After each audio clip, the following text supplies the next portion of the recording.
Yo!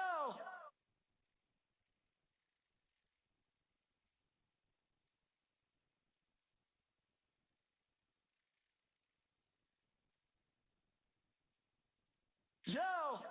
Kasado Broadcasting Service, KBS-ARMM.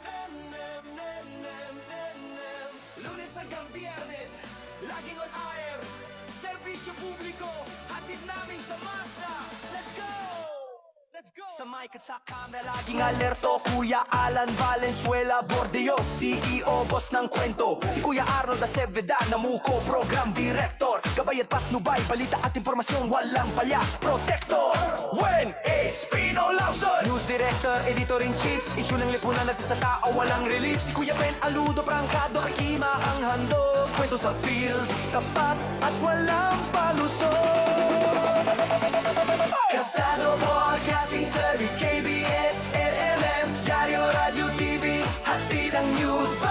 Serbisyo publiko sa bawat baryo at sire. Team namin solid, mabilis, wagas at wire. Balita sa umaga, balita sa gabi. Mula sa radyo hanggang sa dyaryo, di kami mabibi. Kuya Alan, Kuya Arnold, Kuya Wayne at Kuya Ben. Teamwork solid, wala atrasan, walang talo sa laban. Reporter sa field, editor sa studio. Mabilis na balita, hatid sa bawat kilo.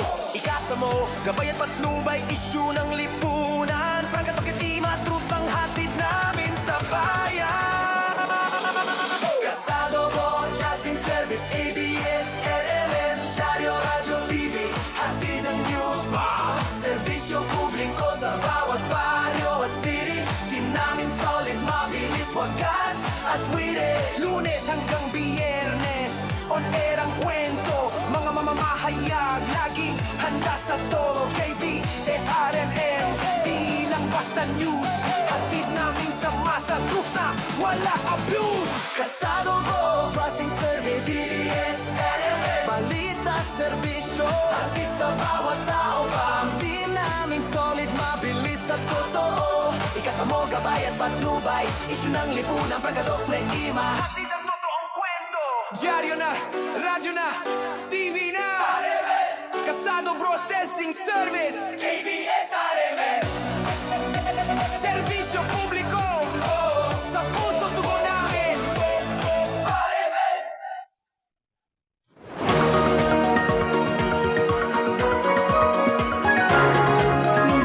Habang mabigyan naman ang may 110 mga trabahador sa barangay. Pangalawa sa sakyan, nilalhod ng mga jeep.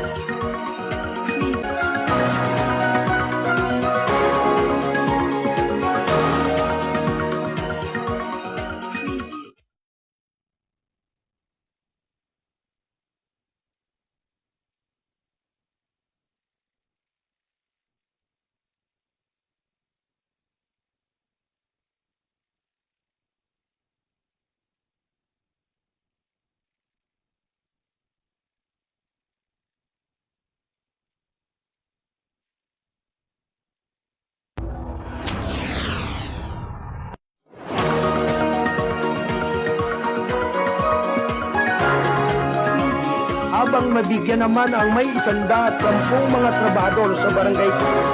Pangalawa sa sakyan, nilalhod ng mga jeep.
Okay, isang magandang araw po ng Martes mga kaibigan.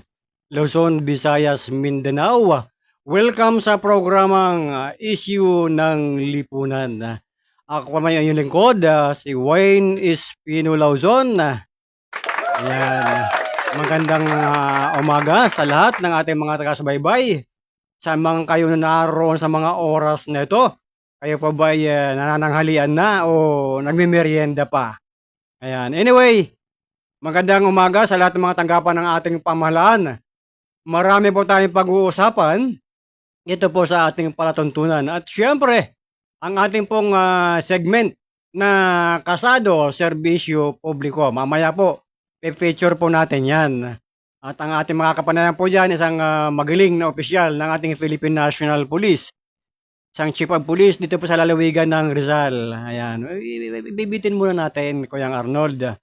At na mamaya, speaking ang bating PNP, binabati ko rin ng magandang umaga ang tanggapan ng ating provincial director sa lalawigan po ng Rizal, si Police Colonel Attorney Elizar Barber. Sir, magandang umaga sa lahat po ng staff. Siyempre sa ating kaibigan ng Kasado Media Group, si Police Captain Marisol Taktakin. Ma'am, magandang umaga po sa inyong lahat dyan sa RPPO. At syempre, sa lahat po ng ating mga kawani ng pamahalaan, ano man po ang inyong pinagkakaabalahan ngayon pong mga oras na ito. At ang ating mga pagbati sa lahat ng mga tanggapan ng ating pamahalaan. At yung iba naman, kung kayo po ay nanananghalian na, aba ay siguro masarap na pananghalian sa inyong lahat. At ano po ba ang masarap na pananghalian? Aba ay pagka itong panahon medyo mainit-init, ay kailangan ang may sabaw. Ayan.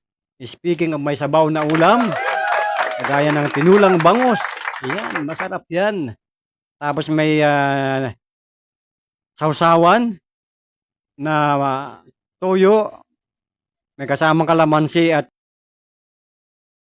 may sili, ay sigurado solve ang pananghalian doon sa may sa may kakainin. Kaya doon sa walang kakainin, wala tayong magagawa dyan. Kaya ngayong iba dyan, paborito kumain ng rice. Pag walang kakainin, memorize na lang. Hoy, magandang umaga sa lahat ng ating mga kapatid. Viva KPP Divine Healing, ngayon nanonood dyan sa grupo sa Mindoro. At syempre, magandang umaga sa ating Board of Director, kaya BOD, Chody Tulang Soyman Jr. nanonood.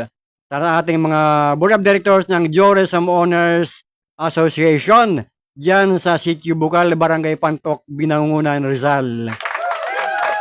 Magandang umaga sa inyo. At sa lahat po ng mga officers po natin. At ang ating mga kababayan ngayon, iba-ibang mga reaksyon. At binabati nga pala natin ang ating program director, si Kuyang Arnold Acevida Namuco, sa kanyang patutunan kanina, katatapos lamang po ng gabay at patnubay. At araw-araw po yan ay mapapanood at mapapakinggan dito po sa Kasado Broadcasting Service. Mga kaibigan, ang himpilan ng mga responsableng mga mamamahayag. Alam nyo, medyo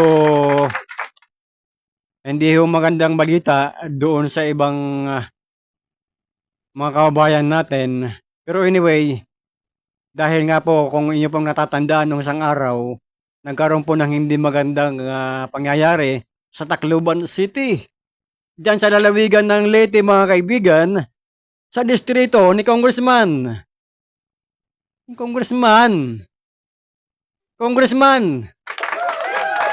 O, di ba? Romualdez. Oy, maupay nga aga. Mga waray nun. Ay, yung atanan, maupay nga aga. Diyan sa Tacloban City. Diyan sa Leyte and Samar, maupay nga aga. Ay, yung atanan. Ibig sabihin, magandang araw. Magandang umaga sa inyong lahat. Kaya nga lamang, ang hindi maganda, yung nagkaroon po ng pamamaril, tingin mo, Dalawang grade 9 student na maril sa school, sa San Jose National High School, diyan sa Tacloban City. Nako, di ba? Anong masasabi ngayon doon sa batas natin? Yung Juvenile Welfare Act natin sa kabataan na hindi pwede managot ang mga minor de edad lalo pag hindi pa ito sumasapit sa 15 taong gulang. Ano yan? Quits na lang ba yung ganon? Nangyayari? Na yung nakapatay saka pa lang magkakaroon ng kanyang obligasyon, ng kanyang pananagutan pag sumapit na ang tamang edad, kailan pa yun, mga kaibigan? Paano ngayon yung mga nawalan ng mahal sa buhay? Di ba? So nakakalungkot dahil sa murang edad, yung mga bata, bakit may mga baril sila? Yun ang tanong eh. Kung sino ngayon yung gun holder, gun owner, abay dapat managot kung, Kuya Arnold, kung, kaya ngayon na laging kung eh, lisensyado nga ba yung baril? Paano pagka hindi lisensyado, mga kaibigan? Yung baril, ay di saan mo hahanapin kumunoy yan? Paano mapapanagot kung sino may-ari at wala namang aamin? Kaya yan ang napakadelikado sa mga baril na hindi ho rehistrado, hindi dokumentado. Sapagkat pag nagamit sa krimen, paano na mahahanap? O di ba? So kaya napakadelikado na may baril. Kaya may mga baril diyan na mga nagyayabang, lalo pat pag may nangihiram ng tapang sa alak, aba ay meron ako kakilala diyan magandang umaga. Kay ating Ina Pedrasio. Nanonood siya dyan sa Antipolo City sa Barangay Dalig. Nako! Meron dyan sa Barangay Dalig. Siguro, dapat alam ito ni Ate Ina. Ate Ani. Kung sino dyan yung purok leader na mayabang sa inyong barangay. Alamin mo kung sino yan.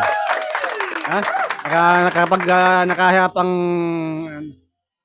hiram ng espiritu ng alak, aba, siga.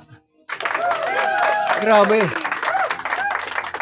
Ewan ko kung nalalaman ni Kapitan Loni Liba yan, kung sino yung kanyang tauhan dyan na purok leader sa kanyang barangay na hindi ho kagandahang asal. Kapag kayo ay purok leader, dapat kayo nakikita ng tamang asal, tamang pag-uugali. Hindi tamang adik ang ugali. Di ba? So, masakit pakinggan. Kaya lang, paano mai-respeto yung tao na mismo sa sarili niya ay hindi ka respeto? Kasi pag ikaw ay talaga bilang purok leader, dapat alam mo ang inyong obligasyon. Unang-una, dapat ikaw mismo ang magbibigay ng magandang ehemplo o halimbawa sa inyong mga nasasakupan, sa inyong mga kapurok, sa inyong mga kasityo. Ngayon, kung ang papakitang gilas ka lang dyan sa sityo mo, sabihin ay mabuting tao yan eh. Pero pagka nakatoma, ang iisipin, gilitan ng leeg yung mga angkan. O, di ba? Tama ba yun? Palagay nyo, tama ba yun? Ngayon, yan ang kailangan. Kaya nga, ang Kasado Media Group ay makikipag-ugnayan sa tanggapan ng ating Undersecretary ng Barangay Affairs sa DILG. At siguro kay Secretary John Vic Remulla, ano kaya? Kailangan ba talaga ang i-drug test lahat ng i-appoint ng mga barangay kapitan sa kailang mga purok leader o sitio chairman? Kasi yung iba ayaw patawag ng purok leader, purok coordinator, ayaw. Mas gusto nila, ay ako chairman ako dito eh. O di ba? Mas social ang dating pakinggan. Pero yung tamang responsibilidad ng tao, hindi niya alam. Yan, maganda yung mensahe ni Ate Ani. Sana ipaalam nyo na po kay Kapitoloni Liba para mabigyan ng leksyon Napakadami na po ng ganyan. Masyado ginagamit ang pwesto para sa personal na bagay, sa personal na ambisyon. Tama yan. Siguro marahil eh. Alam na ni Kapitan yan. Yung tao na sinasabi ko dito sa ating programa. Alam na niya ni Kapitan. Ang tanong na lang, anong aksyon ang gagawin ni Kapitan doon sa mga taong ganon? Na masyadong, sabi nga eh, mas malaki pa sa kalabaw pag tumungtong yung langaw. Kadalasan ganun eh. Ang hindi alam, ay dapat pag ikaw ay nabigyan ng pagkakataon, nabigyan ka ng kapangyarihan ng iyong kapitan ng barangay, isa lang alam mo yung kapangyarihan na sinalin sa'yo doon sa iyong purok kung ano ang dapat mong gawin. Unang-una, yung disiplina sa sarili. Yun ang kailangan, napakahalaga niyan. Pag ikaw ay may disiplina sa sarili mo, igagalang ka ng nasa paligid mo. Respeto ka sapagkat ikaw mismo may respeto sa sarili mo. Pero paano ka irerespeto ng taong bayan kung ikaw mismo nakikitaan na nagyayabang ka pa? Ay, ako, taga-barangay ako ng ganito. Taga-barangay dalig ako. Purok leader ako dyan. Oh, ginamit mo na sa walang hiyaan yung barangay. Hindi para ikaw ay, sabi nga, parangalan. O hindi, kamuhian. Wala namang problema. Gamitin mo yung barangay sa maayos na pamamaraan na hindi kahihiyan ng aabutin ng kapitan. At ang sino man. Sapagkat hindi ho napakaganda, magyayabang kayo ay konektado sa anuang barangay, gamitin nyo yung barangay kung saan kayo konektado, sino ang magiging apektado dyan? Natural kung sino ang kapitan na nakakasakop dyan. Kung maganda ang inyong ginagawa, kapure-pure, aba siyempre, ang reflection yan, ay kaya pala mabuti yung purok leader dito. Bakit? Kasi magaling yung kapitan dyan. Mahusay ang kapitan. Pero, kapag ang isang resitio leader, purok leader, ay walang hiya, kahit anong kabutihan ginagawa ng kapitan, ang reflection yan, sa kanya lagi. Kasi siya ang nagbigay ng kapangyarihan eh. Siya ang nagtalaga eh. O hindi ba?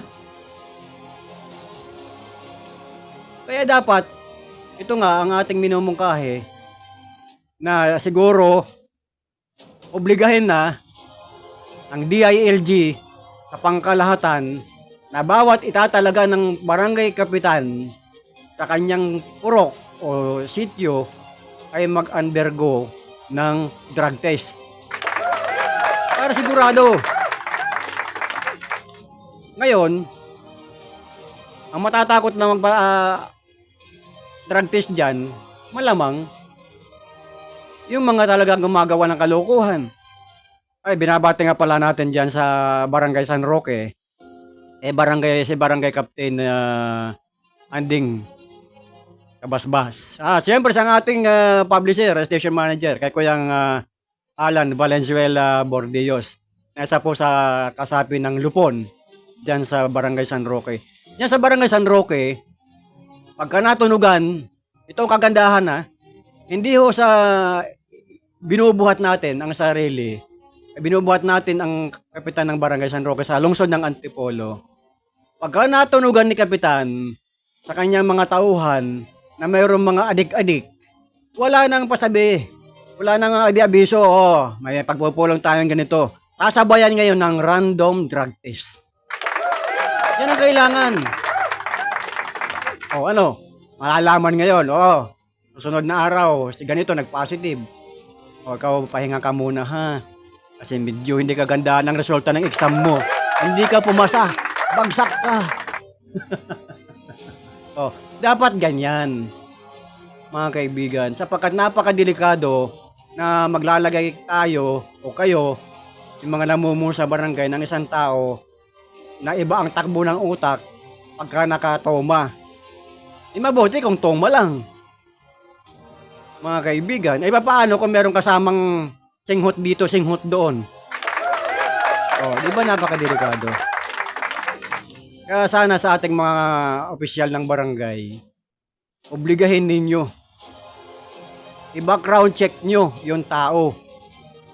Ano ba ang kakayahan nito? Hindi yung kaya kinuha nyo yung isang tao para ilagay bilang purok leader dahil magaling kumanta, mahusay mambola, pero ang katotohanan niyan, sa likod ng kanyang alaman, ano ang mayroon? Diba? Hindi naman sinasabi natin na kinakailangan ikaw ay degree holder, kinakailangan may mga masteral degree ka. Hindi yun eh. Ang mahalaga dyan, marunong kang umintindi kung anong batas ang hahawakan mo. Pangalawa, mayroon kang respeto sa sarili mo. Diba? Kasi si Kapitan Loni Leyva, panahon po ng dating Mayor Lito Gatlabayan, kakilala ko na yan. Mahusay na kapitan yan. Awardee yan. Multi-awardee yan si Kapitan Leyva. Diyan sa Barangay Dalig sa Antipolo. Kaya ngayang atin dito, kung makapagtatalaga kayo Kap ng tao na makasisira sa inyong pangalan, aba siguro magdalawang isip po kayo. Kung siya ba ay magiging liability or asset ninyo sa dakong huli. Kung magiging liabilidad ninyo, magiging pabigat, anong kinakailangan? Wala bang tayo pwedeng magpagpilian niya sa lugar? O yan, pinupuri ni, Ate Anin. Maganda po talaga pamamalakad ni Kap Anding Kabasbas sa Barangay San Roque. Kaya ang inihalimbawa ko yan eh. Kasi bakit? Nakakausap kasi ng kasado yan. Kung anong mga taktika na kayang ginagawa doon sa mga tauhan niya. Kapag makakasira lang ang isang na-appoint sa pangalan ng isang kapitan, dapat hindi ka manghinayang. Huwag kang manghinayang na kumuha ng tao na maaasahan mo. Hindi dahil sa marunong mambula, mahusay kumanta, kung ano-ano pa. Pagkatapos selfie dito, selfie doon, kasama yung opisyal. Pagmamalakin, malakas kay ganito, malakas kay mayor, malakas kay governor, lahat na lang. Ang hindi ko lang naitanong kung malakas ba siya doon kay BBM. Hindi naman pwede pagbayabang yun eh. Kung sino mga katabi mo sa picture. Sapagkat yung mga taong iniyayabang mo sa bandang huli, ikaw ang sumisira. Mga kaibigan.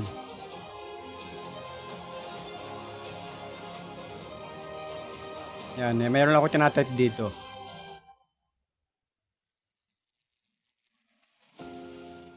Yan, so, ito kasi mga kaibigan, yung mga tinatalakay natin, sa panahon kasi ngayon, napaka problematic ng ating environment, ng ating kapaligiran, ng ating komunidad. Bakit? Talaga naman yung droga kumbaga, lantaran na eh. Pero kung dito sa programang issue ng lipunan, gusto nyo na lantaran, dapat dyan sa Kongreso magpasa ng batas na gawin yung legal ang shabu sa Pilipinas. Upang sa ganon, hindi na kinakailangan gumastos pa ng gobyerno ng malaking pondo sa intelligence fund para hahanapin kung sino yung mga addict, sino yung drug lords, sino yung distributor. Ako yung lantaran na yan, batas na yan, kasi hindi rin wala rin eh. The more na nagsisikap ang pamahalaan na masugpo ang droga, the more na lumalakas. Bakit? Ginagawa lang palagatasan ng iba eh. Pagkahuli dito, bukas makalawa, nasa labas na naman. Palakpakan. Oh. Kaya napakahirap ang sitwasyon. Yung kagaya nangyari sa Tacloban, di ba? May mga pananaw iba mga netizens natin na maaaring bumabatak yung mga kabataan na yun, gumagamit ng illegal na droga. Yung posibilidad, mga kaibigan, ay maaaring totoo. Diba? Naging trigger happy. Mga kababayan, paano ngayon? Na may nangyari na may napatay. Mo, 4 ang napatay at marami pa ang sugatan. Kaya napakadelikado ng may baril. Kaya nga nabuksan ko yung issue na yan. Kasi meron din may baril dyan sa lugar ng Dalig na nagyayabang din. Yung pala yung baril kulang sa dokumento. Yung baril, hindi rin naman pala sa kanya. Napakadelikado magyabang ng baril, mga kaibigan. Dahil, hindi mo naman dapat ipagyabang yan eh. Dapat kung may baril ka, dapat ikaw wala ka nakakaalam yan. Bakit? Yun ang magiging depensa mo sa panahon ng kagipitan. Yan, good morning po kasado sa BC Publiko. Good morning, Luzon, Visayas, Mindanao. Welcome po sa programang Issue ng Lipunan. Ayan, paki-like, paki-share, comment, mag-subscribe sa YouTube channel KBS RMM TV. Ayan, naka-YouTube din po tayo, mga kababayan.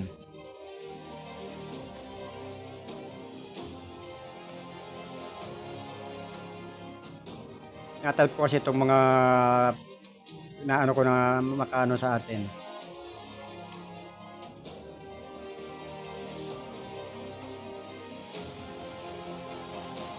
Kaya dito, tatagal natin sa ganitong profesyon.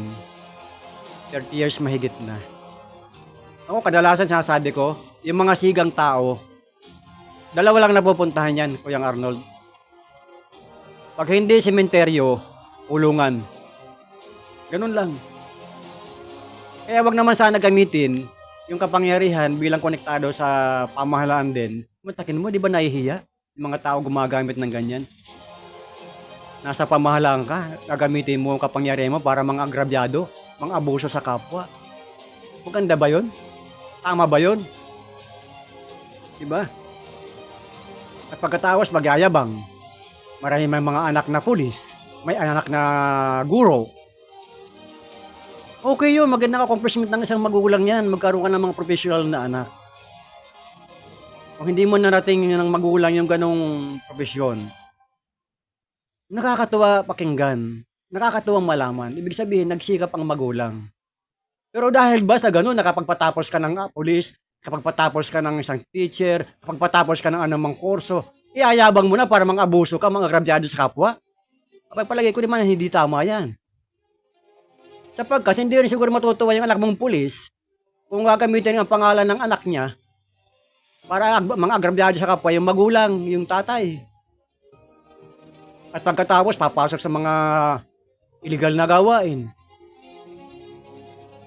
Kaya napakalungkot, mga kaibigan, na malaman na nasa gobyerno, bahagi ng gobyerno, dapat maging magandang halimbawa sa tao, sa kamanado doon. Kaya nga kami, sa programang Issue ng Lipunan at dito sa Kasado Broadcasting Service, ang aming panuntunang respeto.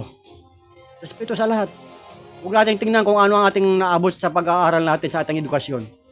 Huwag nating tingnan kung mababa yung panag-aralan ng ating kausap. Ang mahalaga, may respeto tayo sa kapwa. Kaya tayo nakakaani din ng respeto sa ating sarili. Kasi kung iyayabang mo, nakatapos ka ng mga ilang kurso, pagkatapos mga agrabyado ka sa kapwa, baka mamaya yung nakatapos lang ng grade 1, kaya kang ihulog sa imbornal. Di ba?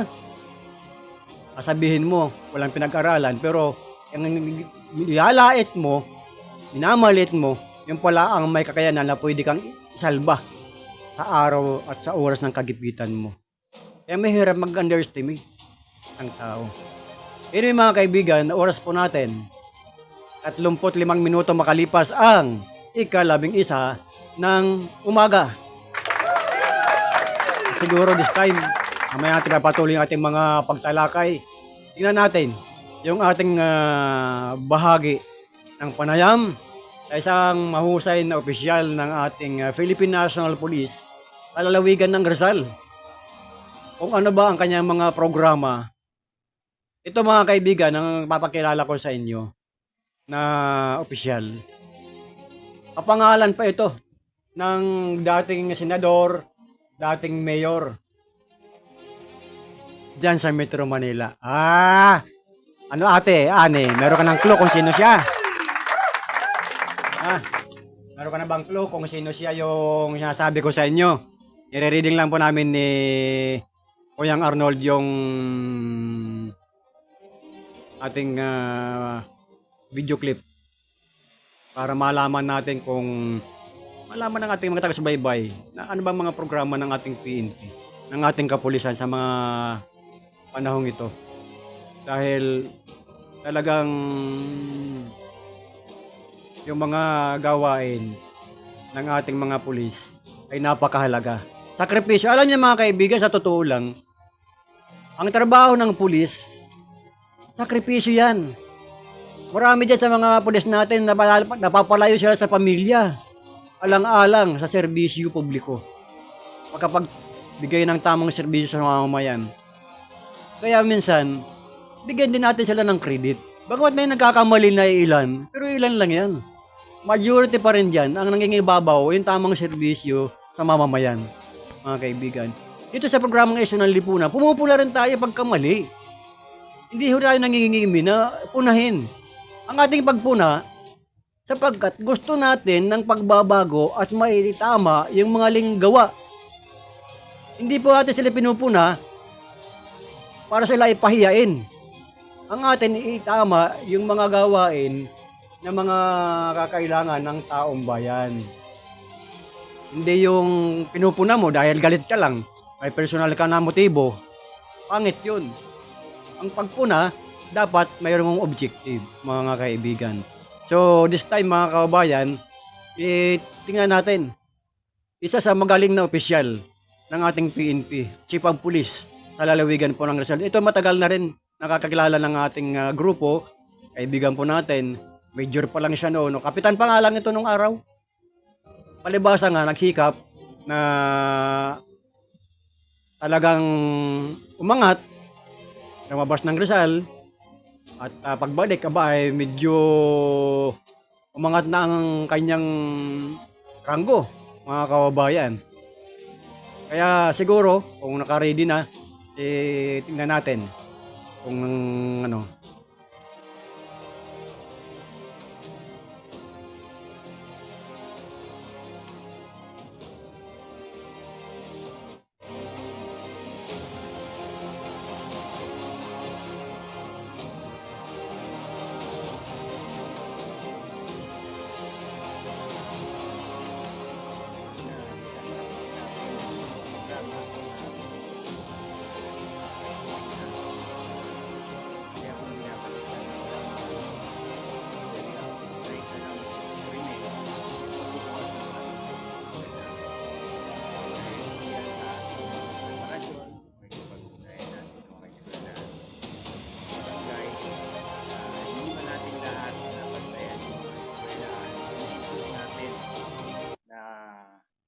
Sila ay papasok at lalabas sa mga eskwelahan na safe. Safe sila at payapa sila dahil nakikita nila ng ating mga barangay, opisyal ng eskwelahan at ang ating kapulisan ay nandoon para sila ay gabayan at bantayan. Sa kasalukuyan po, wala naman po tayo gano'n pang nararanasang pagulan. Pero kami po ay unang-una, binabati kita, Wayne, at ang iyong programa sa ating masaya ko yung binabalita na walang naging aberya o naitalang krimen sa pagbubukas ng ating balik eskwela. Dahil diyan sa ating mga preparasyon, pakikipag-ugnayan natin sa mga eskwelahan at sa mga barangay na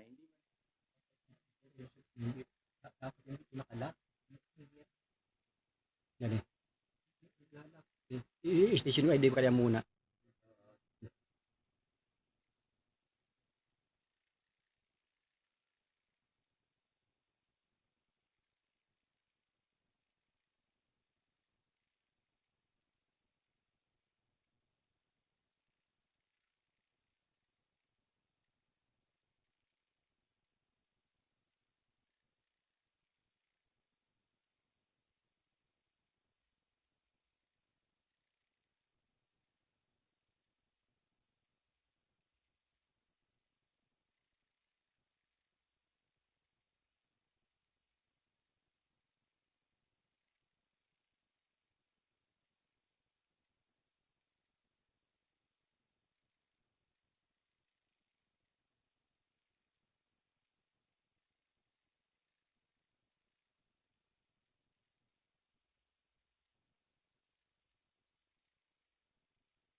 pakikipag-ugnayan natin sa mga eskwelahan at sa mga barangay na hindi man natin lahat nabantayan yung mga eskwelahan, na-ensure natin na sila ay papasok at lalabas sa mga eskwelahan na safe.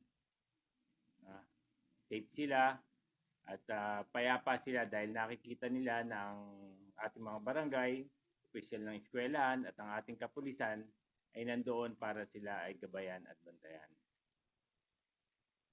Wala naman po tayo gano'n pang nararanasang pagulan, pero kami po ay nakasisiguro dito sa pamumuno po ng ating Mayor Kit Nieto, na ang ating mga sangay ng gobyerno ay nakaprepare sa anumang idudulot na hindi maganda ng mga pagulan. Pero tulad nga po ng sabi ko, wala pa po tayong ganong nararamdaman na malalakas na pagulan dito sa bayan ng Cainta.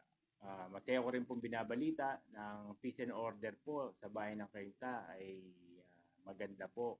Actually, sa mga focus crime o yung mga malalaking krimen ay napakalaki po ng binaba dito sa bayan ng Cainta. At yan po ay nasa record ng ating PNP.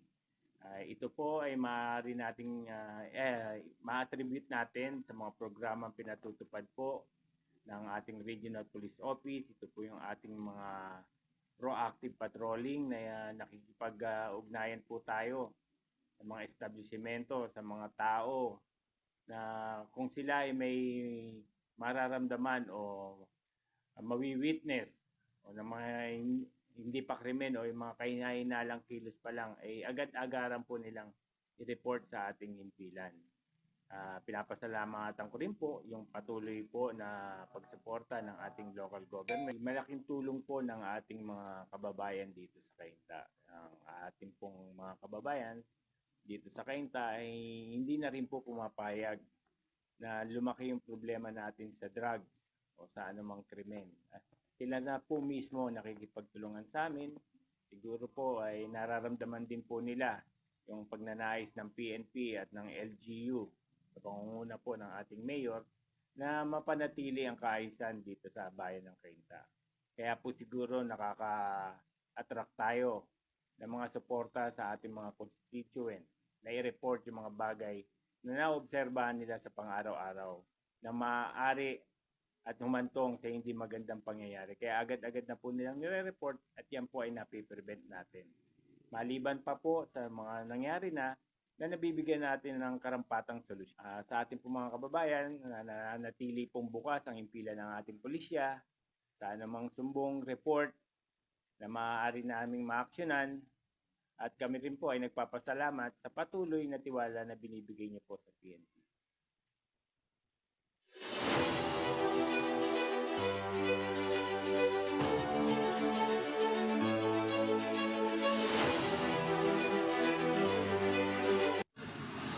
Sumainyo ang Kasado Serbisyo Publiko.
Nandali.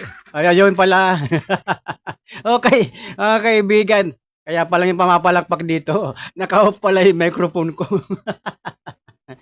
Yun, yun po yung ating kasado serbisyo publiko, mga kababayan, na ate pong na-feature yung Chief of Police ng Cainta Municipal Police Station, si Police Lieutenant Colonel Alfredo de Guzman Lim. Yan, kapangalan po ng dati nating senador at dating mayor ng Manila. So, yun nga sabi po natin na napakabilis po ng koordinasyon ng ating kapulisan at gawin din ng barangay. Mabilis din po nare-resolba yung anumang uri na maaaring krimen o mangyari sa kanilang lugar. So, napakahalaga ng magandang ugnayan. Kaya ngayong, alam niyo ba mga kababayan, speaking of barangay, meron din pong tinatawag na BIN. Ano ba yung BIN? Barangay Intelligence Network. Napakahalaga din po niyan. Akala ba ninyo, ang mayroon lang mga intelligence network, ang tanggapan lang ng Pangulo, ng pangalawang Pangulo, ng military, ng PNP, maging ang barangay, meron din po sila dyan. Kaya lang ang tanong, gumagana nga ba ng maayos yung sinasabi ko sa inyong BIN? Barangay Intelligence Network. At ano ang purpose nito? Para saan gagamitin ito? Gagamitin lang ba yung BIN o yung Barangay Intelligence Network sa kalaban sa politika? O gagamitin ito para masugpo ang lahat ng mga bagay na illegal sa paligid ng bawat purok ng mga barangay? Kaya po napag-uusapan natin at kanina nabanggit ko po sa inyo na dapat kung wala mang direktang direktiba ang DILG sa bawat punong barangay, kasi yan po talaga tawag ngayon, punong barangay. Kung obserbahan po ninyo, hindi na ho kadalasan ginagamit sa mga communication letter yung kapitan. Punong barangay ang ginagamit kadalasan. Bagamat pangkaraniwan na ginagamit ng lalo pag sa labas, 'di ba? Yun ay pero pagdating sa mga official letter, ang ginagamit kadalasan punong barangay ang pinakatitulo ng opisyal ng barangay. Kung wala mang direktiba ang DILG na mag-aatas sa lahat ng mga punong barangay na magsagawa ng random drug test o ipa-drug test lahat ng mga purok leader, palagay ko, inisyatibo na lamang siguro yan ng punong barangay.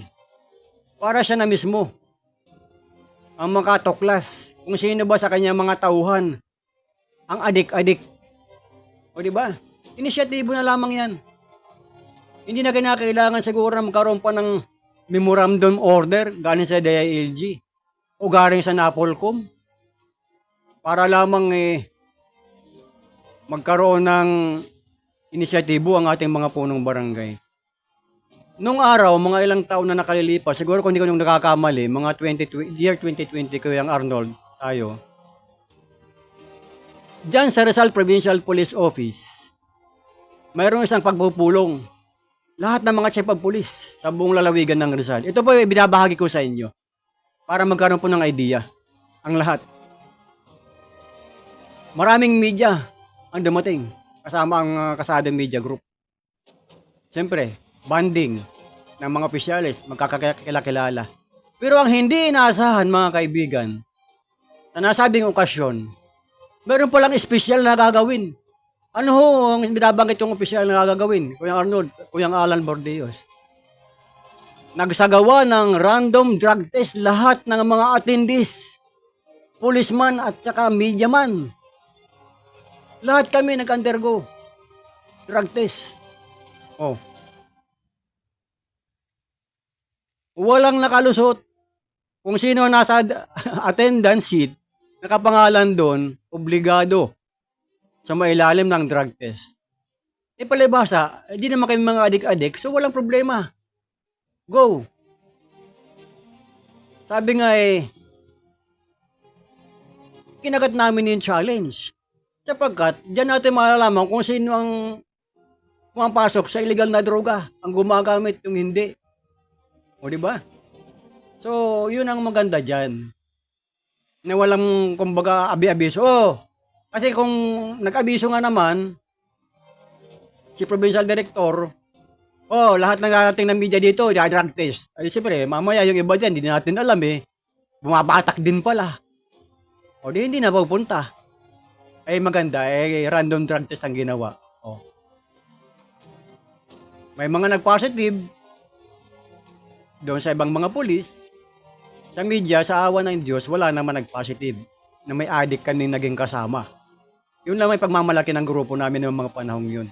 Hindi ko lang alam sa panahon ngayon, mga kaibigan. That was 6 years ago. 2020, mga kaibigan, nangyari. Ako natutuwa ako sa ganyan eh. Kasi bakit? Wala kang dapat iwasan, wala kang dapat pangilagan, kung wala ka namang ginagawang kalokohan. Hindi ka naman gumagamit ng illegal na droga. Di ba? Ganun lang yun. Sapagkat napakadelikado, mga kaibigan. Minsan naman, ito napag-uusapan lamang natin dito sa programang issue ng lipunan. Na yung iba, media, nagiging ugaling pulis din. Piling pulis din. Vice versa. Yung ibang pulis naman, nagiging ugaling media man. Wala naman siguro masama. Bakit? Yung knowledge na nakukuha ng pulis, idea na nagagaling sa media, maganda yon. Na-adapt nila kung ano ang tamang trabaho ng media. Vice versa, ganun din. Yung tamang asal din ng media na nakukuha naman galing sa pulis. Ibig sabihin yung disiplina. Walang masama ron. Ma-adapt mo yung isang bagay na mabuti sa'yo, makabubuti sa komunidad. Sang-ayon tayo dyan. Walang masamang tinapay, sabi nga. Kaya nga lamang, doon sa mga, ito, lagi natin pinapaalala. Lalo ngayon, buwan ng June, July, August, September, October, November, halos wala ng 5 buwan. Barangay election. Diba? Barangay election. Kung hindi pa magkakaroon ng babago. Pero palagay ko tuloy na, mga kaibigan, ang barangay election ngayong November. Doon sa mga kapitan na walang mga kalaban, ay talagang hayahay. Walang lumalaban at walang nangangas na lumaban sapagkat mahihirapan. Lalo kapag ang isang kapitan mahusay, mamuno, magaling, mamuno, nararamdaman ng kanyang mga constituent, ang kanyang mga programa, ang kanyang malasakit. Kaya nga dyan sa Antipolo, hinahangaan din natin yan, si Kapitan Lonnie Leyva sa Dalig. Nung araw, ito na pagpipintuhan lang natin, para sa kabatir ng iba na hindi kilala si Lonnie Leyva, si Engineer Lonnie Leyva. Marami dyan sa Dalig, talagang mga siga-siga, yung mga naghahasik ng mga droga nung araw. Tinapatan ni Kapitan yan, hanggang napalayas. Sa pamamagitan ng madiplomasya na pamamaraan. Diplomasya na mayroong tapang, may paninindigan. Yan si Kapitan Lonnie Leyva.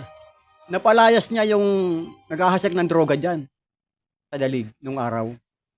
Bakit? Kinausap niya na magbago. Binigyan ng taning, may timeline. May due date, kumbaga. Pero sadyang yung tao, kapag matigas na ang bungo, talagang ayaw talaga makinig, ayaw maniwala. Pero pagdating ng takdang araw, sabi nga, na kinakailangan kalusin kasi puno na yung salop, pinuntahan ni Kapitan. Binigyan ng ilang oras lang, kapulugit. Kawa ng Diyos, lumayas yung tao. Bakit? Ikaw ba naman ang aasultin ka talaga dyan? By hook or by crook. Lumayas yung tao. Sapagkat hindi ka nagiging magandang halimbawa sa komunidad. Perwisyo ka sa komunidad, lalo sa mga kabataan. Droga eh. Ano ba ang nagiging epekto sa illegal na droga kapag ang isang tao ay nasa ilalim ng espiritu nito? Nawawala sa tamang wisyo. Lahat ng trip, nasa kanya. Kung ang trip nito ay kumain, yung food trip, medyo okay pa. Paano ang trip nito? Maghamon. Oh, lumabas dyan ang mga siga! Lumabas dyan ang mga barako! Tama ba yun? Diba? Yan ang epekto.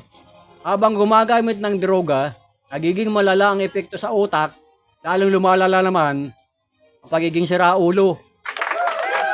Yan po ang tandaan natin pare-pareho.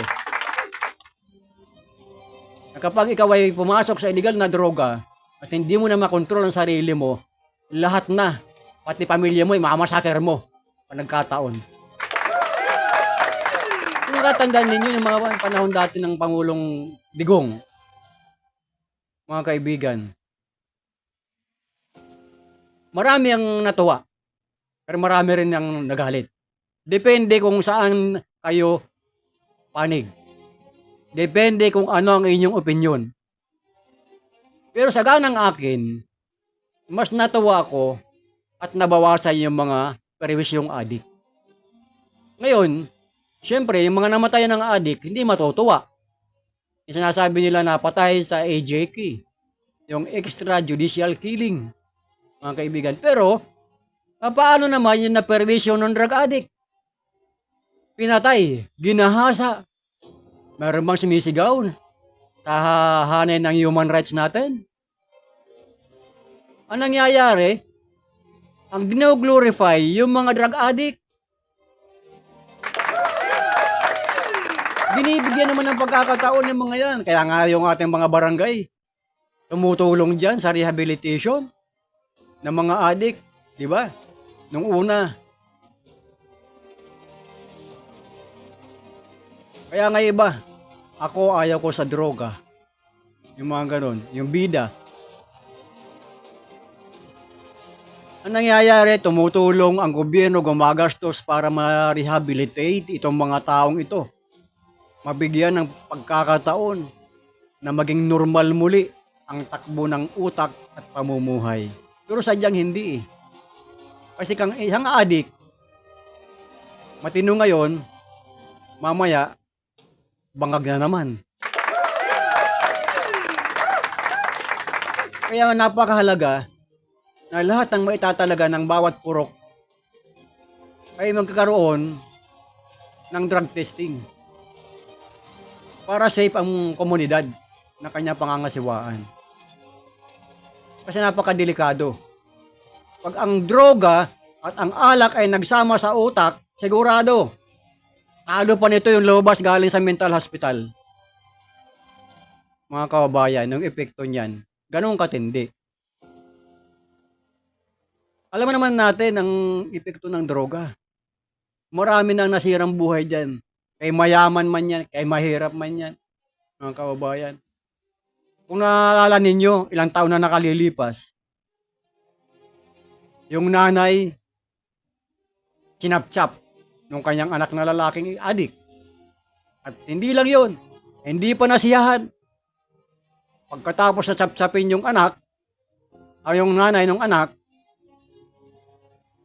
inilagay pa sa kaldero. Saka pinakuluan. Can you imagine kung gaano katindi ang epekto ng droga sa utak ng tao? Ngayon, nasabihin natin, hindi kasi Mr. Lawson eh. Yung mga yan, biktima ng mga droga. Ito ang aking nang tanong. Paano ka magiging biktima ng illegal na droga? Ikaw ba ay pinilit para suminghot? Para masabi natin biktima ka ng illegal na droga? Kasi ganito lang yung kasimple yan. Kahit na maraming droga sa labas dyan, nakatinda sa bangketa, kung walang tumatangkili, kung walang bibili dyan, sa palagay ba ninyo ang manufacturer niyan maggagawa pa ng illegal na droga? Magagawa pa ng droga na yan? Ano sa palagay nyo? Simpleng negosyo. Kung ikaw ba nagtitinda, tapos yung paninda mo walang bumibili, anong sa palagay mo? Papatuloy ka pa ba o titigil ka? Ganun lang yun. So yung sinasabi ng karamihan na hindi kasi biktima lang sila.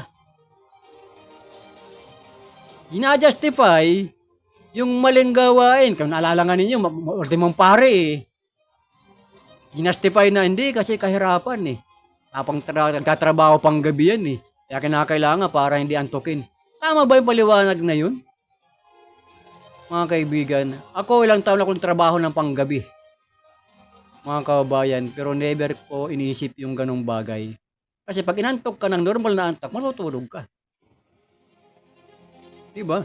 So para hindi ka antokin sa gabi, sa trabaho mo, na normal ng takbo ng utak mo, matulog ka ng maayos sa araw. Hindi ba?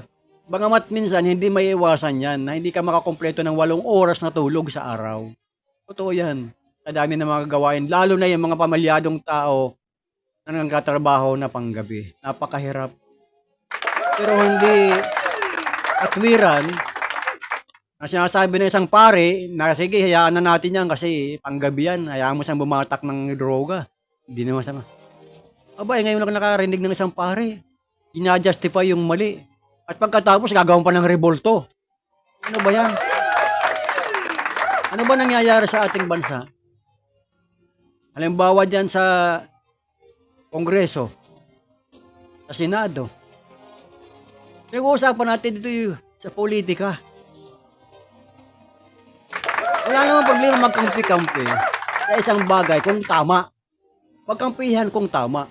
Pero kung mali, magkakampihan pa rin, kapalit ng maleta, ay napakahirap niyan. Maaari sa ngayon, ang taong bayan na nagmamatsyag, nagmamasid, walang magawa. Bakit?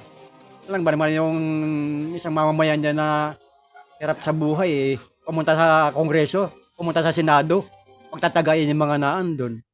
Kasama ng loob. Diba? Kaya puro na lang himutok ang nararamdaman ng taong bayan, ng mamamayan, sa ating pamahalaan. Ang atin dito, dapat kung anong mandato ng inihalal ng taong bayan, yan ang dapat trabahuin. Ay di ba napakalinaw naman, mismo yung sinabi ng isang senador dyan, na ang trabaho nila, gumawa ng batas. Tama naman. Hindi bumalagtot ng batas. Sa Kongreso, ganun din.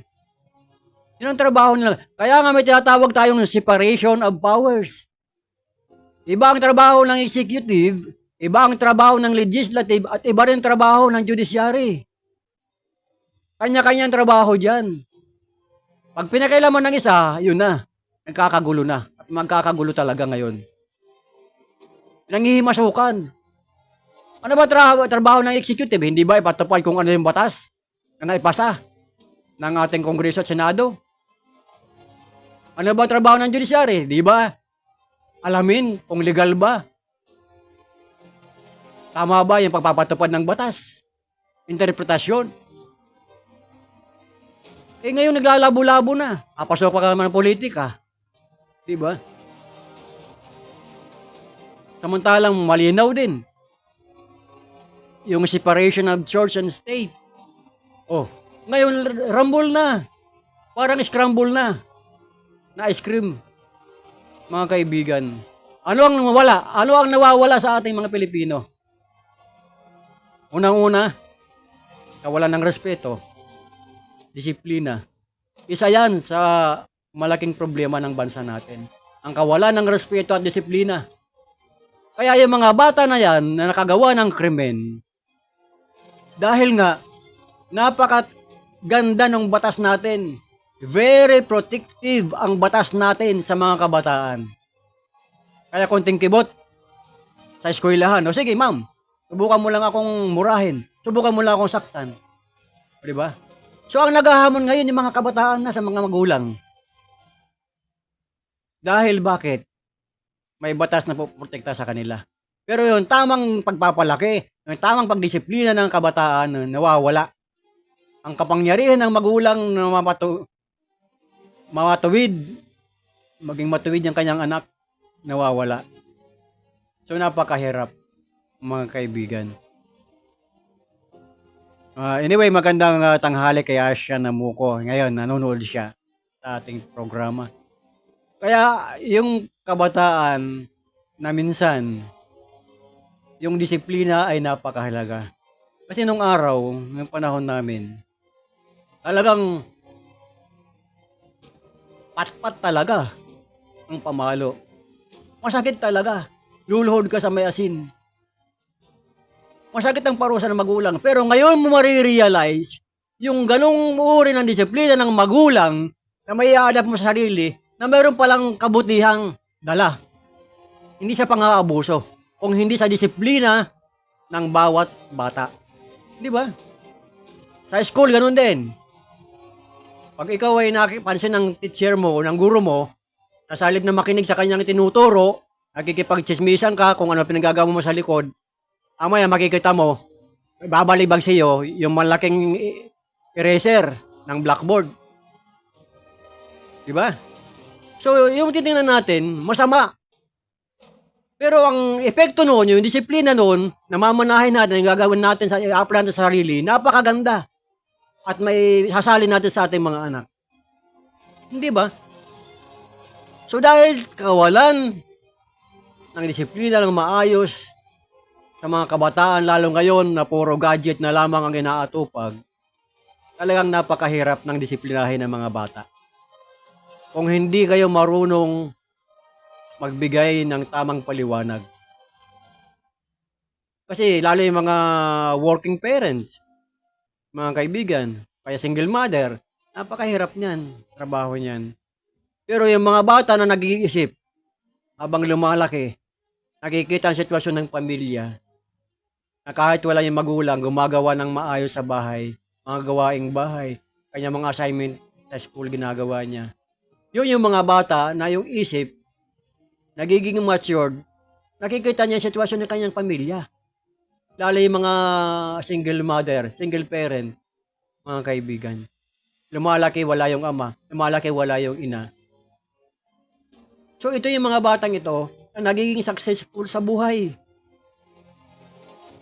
Kaya napakahirap ang sitwasyon. Yung batas natin para protektahan ang mga bata. So ano nangyari ngayon? Sa ginawang batas na yan, na protektahan yung mga kabataan na hindi pwede managot ang isang bata pag nagkasala, batas, hanggat hindi siya umiidad ng 15 pataas. Di wala. Kailangan. Balik. May mga nagtatanong sa akin, kailan mababalik yung tamang disiplina? Sa eskwelahan, nung araw itinuturo na yung good manners and right conduct. Diba? Tamang pag-uugali, tamang asal. So nawawala na rin yun sa ngayon, mga kaibigan. Bagamat yung iba dyan, nia-apply pa rin nila sa kanilang mga sarili. Pero yung iba, paano? Ito, may nag-ano sa akin dito.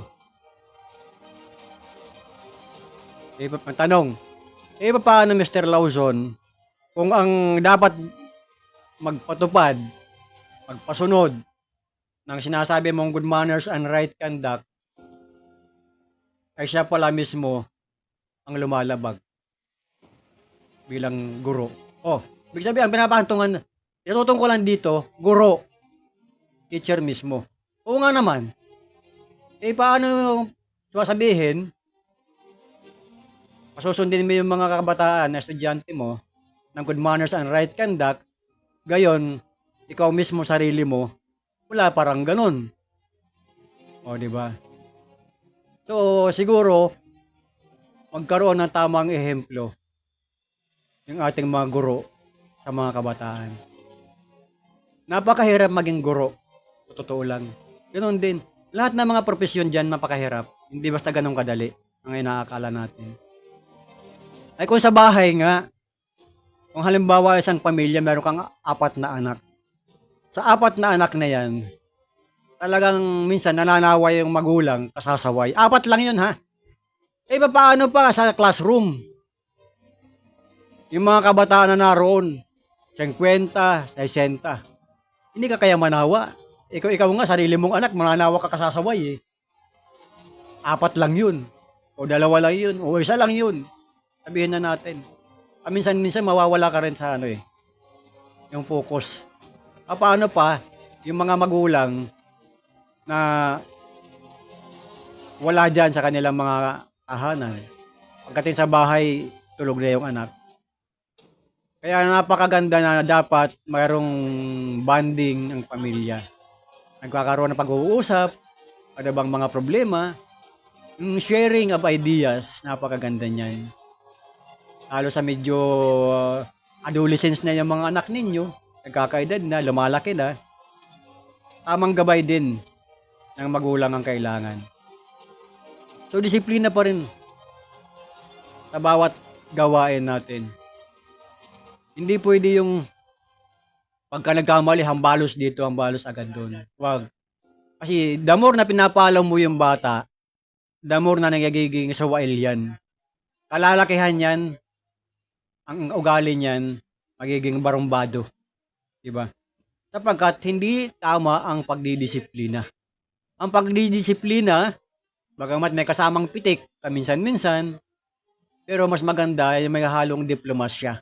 Ipaunawa mo kung ano ang kinakailangan gawin niya sa kanyang pagkakamali. Diba? Kasi hanggat hindi naunawaan ng bata yung kanyang pagkakamali, hindi malaman kung ano ang gagapat niyang gawin na matama. Bawat kibot, kunting pagkakamali, kaya nagiging naitatatak niya sa kanyang sarili, sa kanyang utak, na bakit ganun. Lagi niya lang ako ang nakikita ni nanay. Lagi niya lang ako nakikita ni tatay sa pagkakamali ko. So napakaganda na ipaliwanag ninyo. Yung mga gulang, may pagkakataon, ipaliwanag ninyo, anak. Kasi naman ayaw mong makinig. Ito dapat nating gawin. Ito dapat mong gawin. Ito sundin mo. Sapagkat ito makakabuti sa'yo. Sapagkat bihira, ito mga kaibigan, mga kabayan, Kuya Arnold, bihira sa magulang ang nagturo sa anak ng kawalang hiyaan. Bihira. Kung meron man. Mas marami pa rin sa mga magulang nagtuturo ng kabutihan sa asal sa kanyang anak. Naniniwala ako dyan. Pero yung mga magulang nagtuturo para yung sa murang edad, yung mga bata ay maging salbahe, maging suwail, ang hindi nila alam, sa maling turo ng kanilang magulang, yung magulang na nagturo, siya rin mismo ang susawagin yan. Pag nagkaroon na ng tamang edad yung batang yan. Bakit? Ayun ang tinuro sa kanya eh. Hindi niya nakitaan ng tamang ehemplo. Mantakin mo. Dali, may message dito. Mga nakikinig. Mayroon kasi mga pangyayari na isang bata ng bato ng kapitbahay. Ano daw ba ang magandang gawin? Taga dyan sa binangunan nito. So ganito lang. Kung ang bata ay nambabato na bahay ng may bahay, siguro kausapin ng magulang. Paliwanag kung bakit binabato. Bakit nambabato? Na ba nangaasar o ano?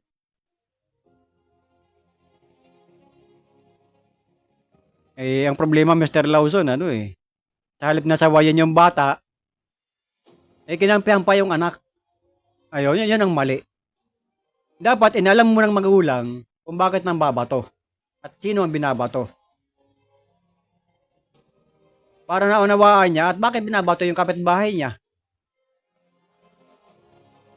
Kaysa naman kampihan nyo agad yung inyong anak na mali na nga, akampihan nyo kaagad. O ngayon, ano ho magandang gawin?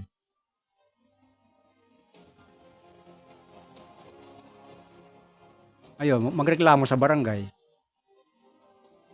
Di problema ngayon yan. Sapagkat yung kapabayaan ng magulang, kayong mga magulang, ang mga apektuhan dyan.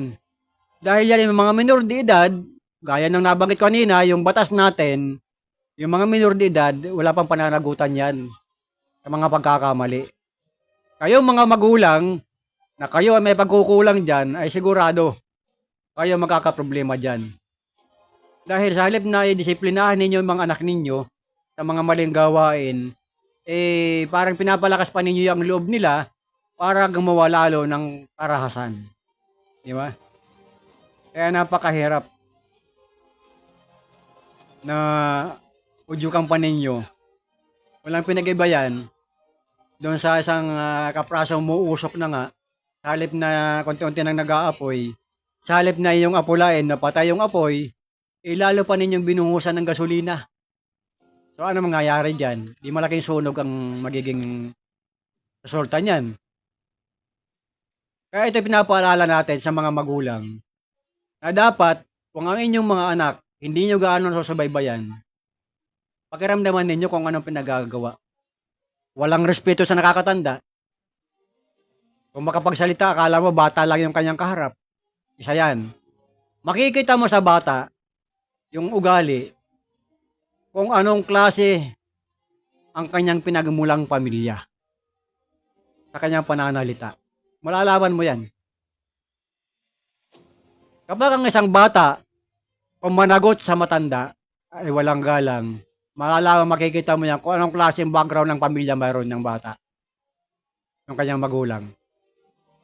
Diba? So yan ang isa sa mga nagiging pananaw ko dyan.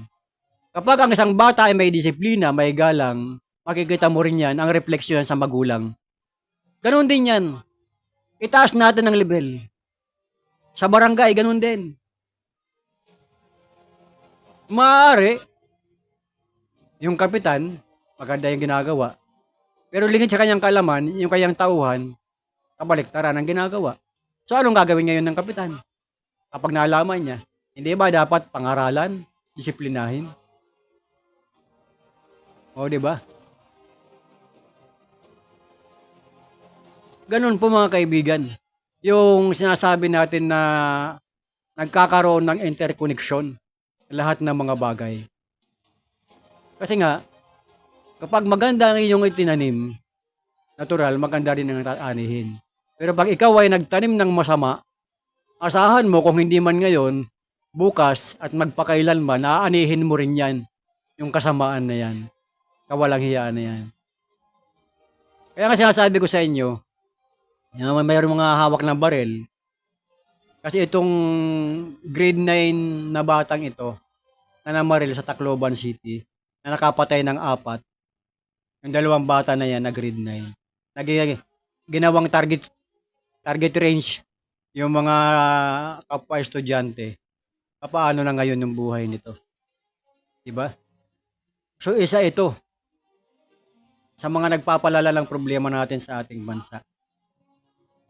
Kaya ngayong programa ng DILG, yung Safer City, pagpapatupad ng mga ordinansa, ng mga batas ng lokal, ay kinakailangang paigtingin ng barangay.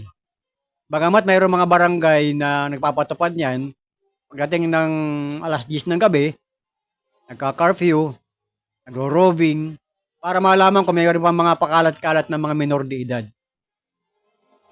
Kailangan, mga kaibigan. So, dito, sa ating mga pagtalakay nito, napakahalaga ng mga impormasyon na dapat malaman ng ating mga kababayan. Sapagkat, wala akong magbibigay sa inyo ng tamang impormasyon. Ito po sa issue ng lipunan, sa Kasado Media Group, atin po binibigay yung mga impormasyon na papapakinabangan ng lahat na po pwedeng kapulutan. Ano ba ang dapat gawin ng mga namumuno? Sapagkat yung kawalan ng respeto at disiplina, isa yan sa pinagmumulan ng problema, ng gulo. Mga kaibigan, maniwala kayo sa akin. Kasi hindi lahat ng nababastos na tao ay maaaring magtimpi, maaaring manahimik habang panahon. Maaaring na pagbibigyan lang yung mga nababastos. Pero wag niyong isipin na yung inyong ginigipit, ang inyong binubuli, kumbaga, sa kabataan, ay habang buhay na mananahimik. Paano yung respect, mga kababayan? Kaya napakahirap. Oras po natin mga kaubayan, 22 minuto makalipas ang ikalabindalawa ng tanghali. Muli ang ating pagbati sa ating mga kaibigan sa tanggapan ng PNP natin. Sa Rizal Provincial Police Office, sa pamumuno po ni Police Colonel Attorney Eleazar Barber, at ang ating pagbati kay Police Captain Marisol Taktakin. Ma'am, magandang tanghalian po sa inyo dyan sa RPP at sa lahat ng mga staff ni PD Barber. Magandang tanghali po sa lahat. At kanina, inyo pong na pakinggan, kaya nagkaroon pa tayo ng adjustment kasi medyo nung una nagkaroon ng technical problem. Kaya in-adjust po natin uli yung ating programang Kasado Serbisyo Publiko. Si Police Lieutenant Colonel Alfredo de Guzman Lim, ang ating Chief of Police ng Cainta Municipal Police Station. Ay siya nga pala, Kuyang Arnold, na may nag-request sa atin. I-replay daw po natin yung kanya lang napanood. Alam niyo yung river rehabilitation ng Penro, ng DNR, sa lalawigan po ng Rizal. Katuwang po dyan ang ating PNP, ating Philippine National Police, sa paglilinis ng mga creeks sa iba't ibang mga police station, municipal police station. Mga police, hanay ng BJMP, ng Bureau of Fire Protection. Yun po ay joint effort ng ating DENR, particular ang Provincial Environment and Natural Resources Office sa pamumuno ni Penro Chief Ramil Limpiada. Di ba? So, napakaganda. Hanapin mo nga pala, Kuyang Arnold. Mabuti na alala ko bago tayo magtapos.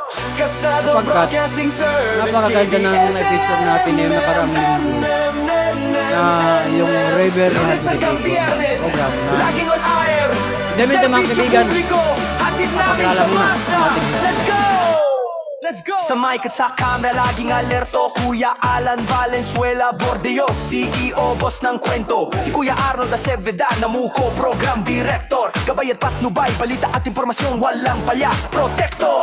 When Espino Lawson, news director, editor-in-chief. Issue ng lipunan natin sa tao, walang relief. Si Kuya Ben Aludo, prangkado, kikima ang handog. Kwento sa field, tapat at walang palusot. Kasado Broadcasting Service, KBS, RMM, Diario, Radio, TV, hatid ang news. Bam! Serbisyo publiko sa bawat baryo at city. Team namin solid, mabilis, wagas at witty. Balita sa umaga, balita sa gabi. Mula sa radyo hanggang sa diaryo, di kami mabibi. Kuya Alan, Kuya Arnold, Kuya Wayne at Kuya Ben. Teamwork solid, wala atrasan, walang talo sa laban. Reporta sa field, editor sa studio. Mabilis na balita, hatid sa bawat kilo. Ikasa mo, gabay at patnubay, issue ng lipunan. Pagkat pagkitima, truth ang hatid namin sa bayan. Kasado Broadcasting Service, ABS, RMN, Diario, Radio, TV, hatid ang news. Serbisyo publiko sa bawat baryo at city. Team namin solid, mabilis, wagas at witty. Lunes hanggang Biyernes, on air ang kwento. Mga mamamahayag, laging handa sa todo. KBS, RMN, di lang basta news. Hatid namin sa masa, truth na wala abuse. Kasado ko, trusting service, CBS, RMN, balita, serbisyo, hatid sa bawat tao. Team namin solid, mabilis at totoo. Ikasa mo, gabay at patnubay, issue ng lipunan, pagkadok na ima. Hatid ang totoong kwento. Diaryo na, radyo na, TV na, RMN. Kasado Broadcasting Service, KBS, RMN. Serbisyo publiko, sa puso tugon namin, RMN.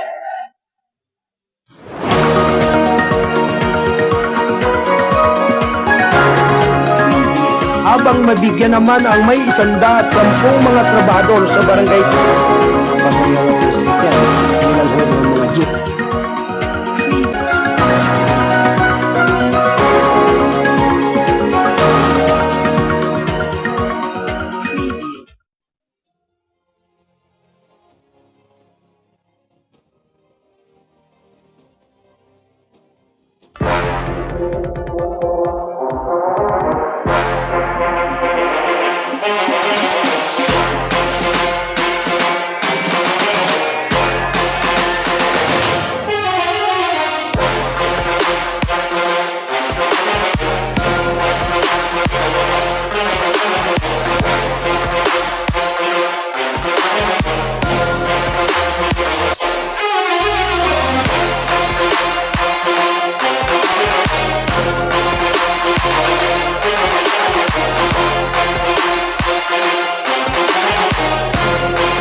Okay, mga kaibigan, at talagang napakaganda ng ating station ID.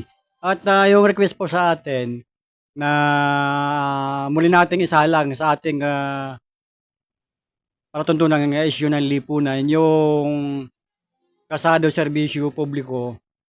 Ito po yung River Rehabilitation Program ng Department of Environment and Natural Resources.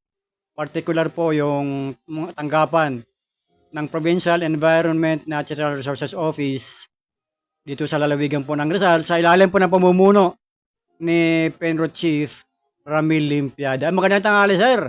At sa inyo pong mga staff, kay Sir J. Limpiada at saka mga nagagandahang mga empleyado, mga gwapo dyan sa Penro Rizal, mga kaibigan. Ito bang mga programang ito, kasi napapanahon din lang naman, Kuyang Arnold, yung river rehabilitation. Sapagkat marami po tayong mga daluyan ng tubig na ginawa ng tambakan ng mga basura. Tapunan ng mga basura ng mga irresponsabling mamamayan. Ano ho? Ngayon po ay napapanahon na ang tag-ulan. So, mayroon pa pagkakataon na wag nang dagdagan at wag nang madagdagan pa yung mga basura na naandyan sa inyong mga sapa, sa inyong mga creek, sa inyong mga kanal, mga kaibigan. Kaya kinakailangan hanggat maaga, tanggalin na. So ito yung mga programa na ginawa ng ating DENR. Napakaganda nito sapagkat ito po ay mayroon pong magandang tulungan ang mga local government unit. Kagaya ng lungsod ng Antipolo, Cainta, Anguno, Taytay, Binangunan, Cardona, Tanay, Teresa, Baras, at maging sa bayan ng Pililya. So, ito yung napakagandang mga ugnayan ng ating mga tanggapan ng pamahalaan. Kung nagkakaisa sa isang layunin, magkaroon ng maayos at malinis na kapaligiran. So, ano ngayon ang gagawin naman ng ating mga kababayan? Tayo, sa ating komunidad. Simpleng gawain, yung mga basura, wag nyo itapon kung saan-saan. Kung meron kayong mga designated area na paglalagyan ng basura at kung anong oras kukunin ito, dapat yun, doon lang ninyo ilabas ang inyong mga basura. Disiplina na naman. Ito po kasi ang problema eh. Yung kawalan ng disiplina, mga kaibigan, yun ang nagiging problema natin sa ating bansa. Kawalan ng disiplina at lalong kawalan ng respeto. So, ano mangyayari?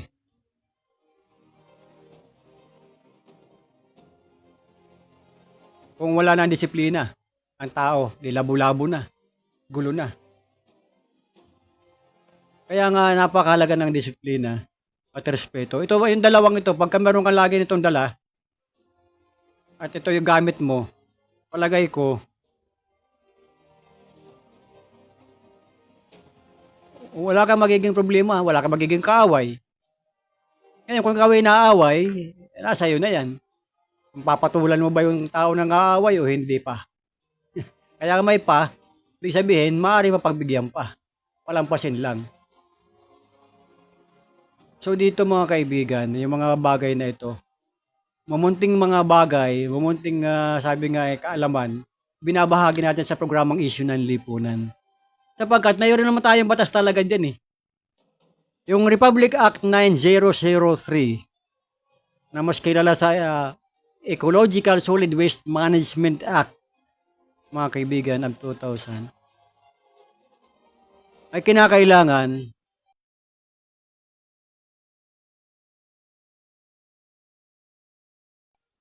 alam niyo dapat yan, yung mga batas niyan.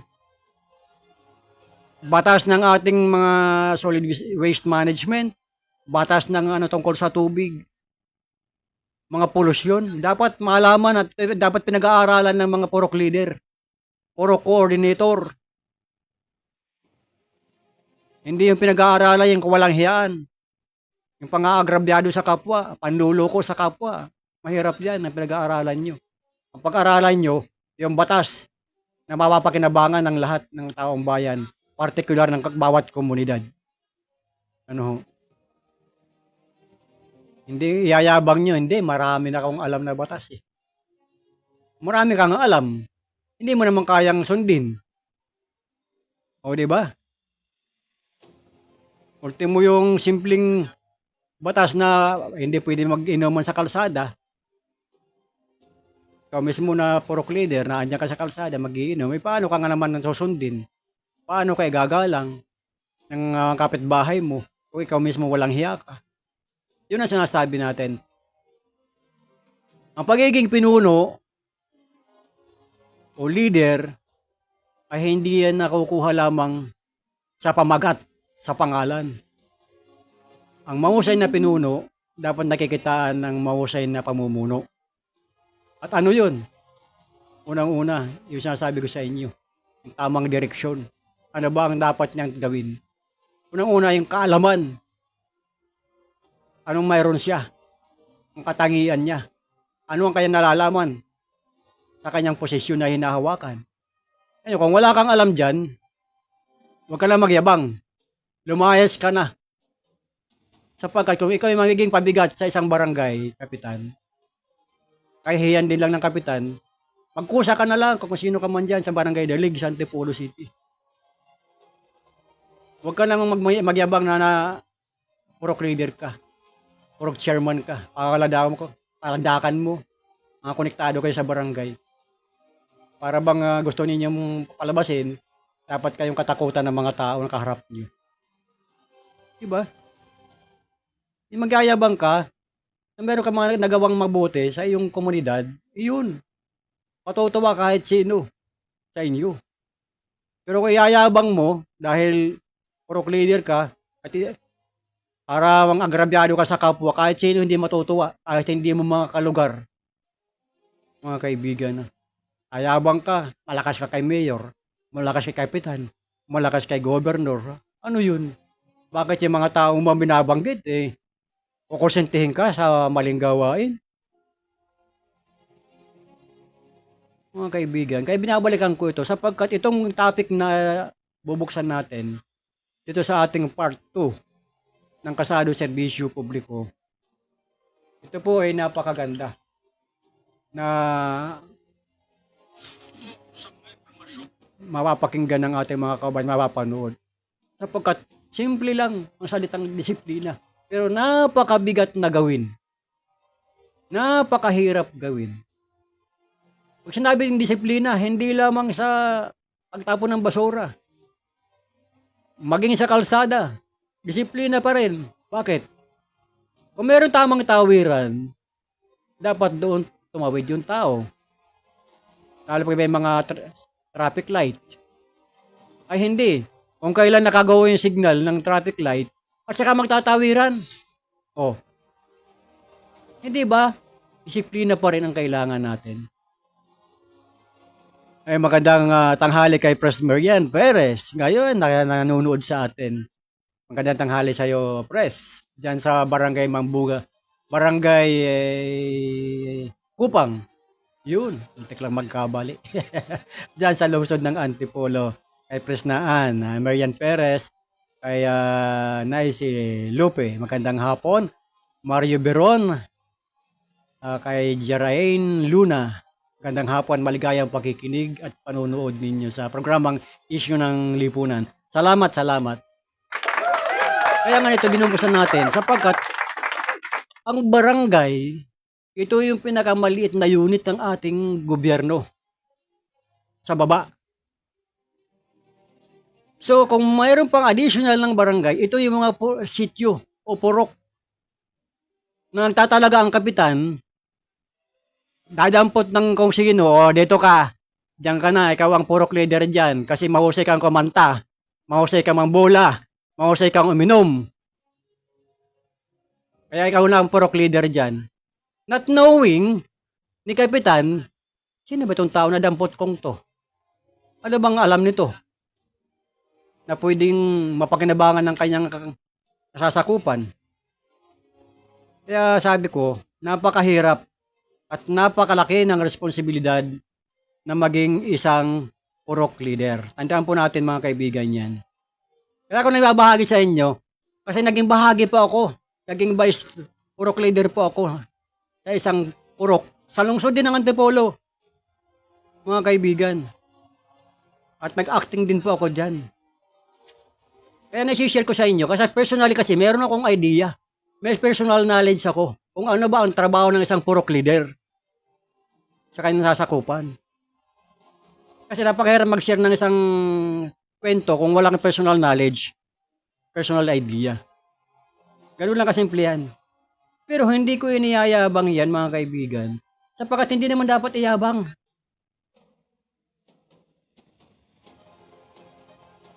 Pero yung lugar na aming pinamunuan sa awa ng Diyos, yung mga dating mga pasaway, na unti-unti na bago ang mga asal.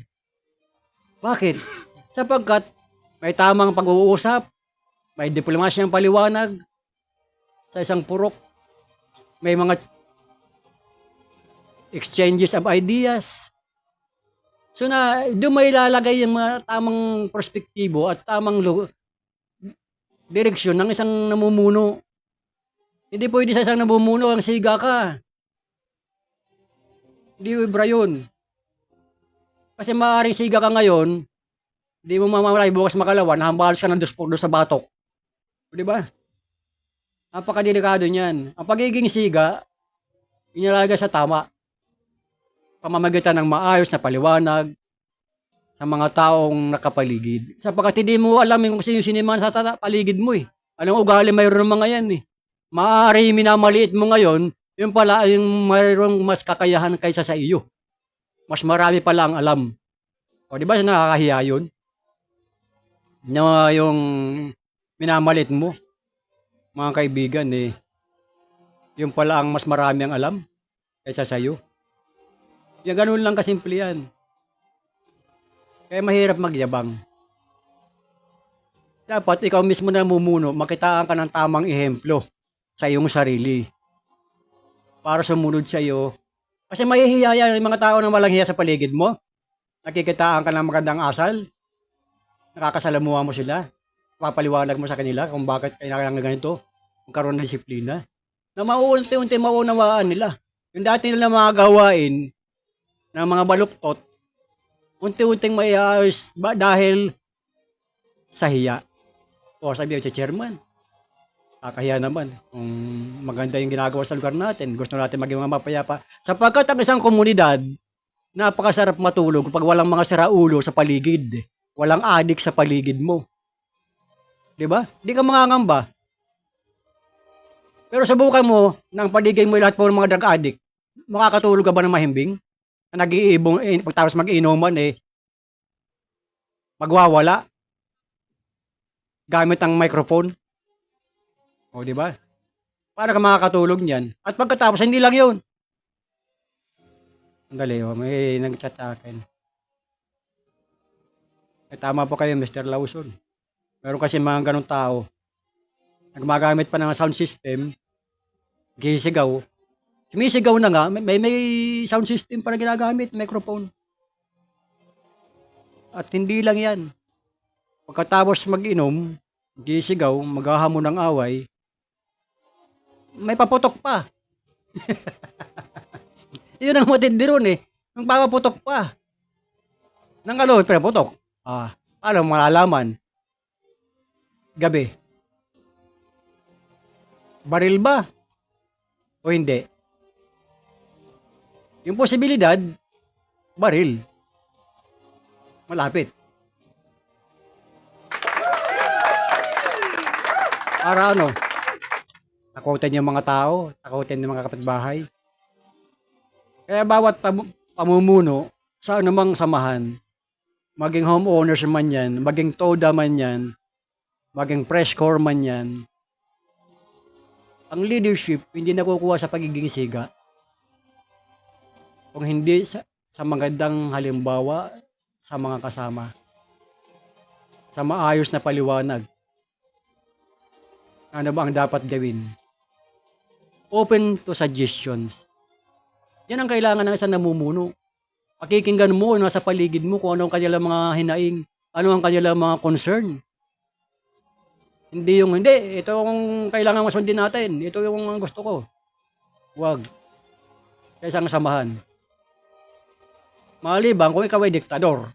Pero asahan mo, pagka diktador ang iyong style, hindi ka magtatagal dyan sa pamunuan.